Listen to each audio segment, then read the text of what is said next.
ఈ చావులకు అంతు ఏది బాబు?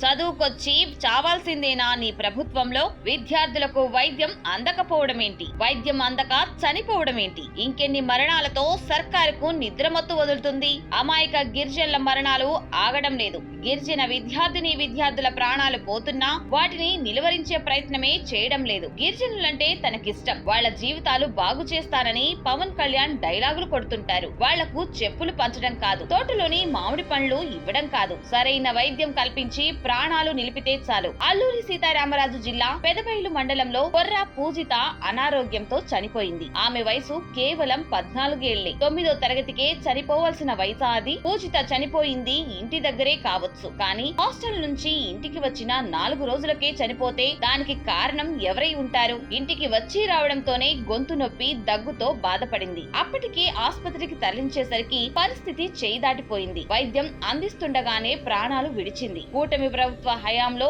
హాస్టల్ మరణాలన్నీ ఇలా సంభవించినవేనని చెబుతుంది బీసీవై పార్టీ.